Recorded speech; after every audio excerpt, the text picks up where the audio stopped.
கோவை மாவட்டம் கிணத்துக்கடவில் மகிழ்ச்சியின் பெருவிழா. நாள் ஆகஸ்ட் மாதம் 6 மற்றும் 7 தேதிகளில் செவ்வாய்க்கிழமை மற்றும் புதன்கிழமைகளில் மாலை 6 மணிக்கு நற்செய்தி கூட்டம் நடைபெறும். தேவ செய்தி சுவிசேஷகர் கார்த்திக் கமாலியேல், மவுண்ட் சர்ச், தூத்துக்குடி. உங்களை மேற்கொள்றதுக்கு கர்த்தர் அனுமதிக்க மாட்டார். ஆண்டவர் சொல்ல, உன்னை அரணான வெண்கல அலங்கமாய் மாற்றுவேன். யுத்தம் பண்ணுவான், உங்க கூட சண்டை போடுவான். ஜெயிக்கிறதுக்கு கர்த்தர் அனுமதிக்க மாட்டார். உங்களை பலவீனப்படுத்த போராடுவான்.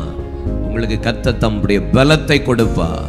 தெய்வீக சுகத்தையும் விடுதலையையும் பெற அன்புடன் அழைக்கிறோம். இடம் IPA ஜெப ஆலயம், சர்வம் தியேட்டர் பின்புறம், கிணத்துக்கடவு. அனுமதி இலவசம். மேலும் தொடர்புக்கு 9434353618 மற்றும் 9488873284.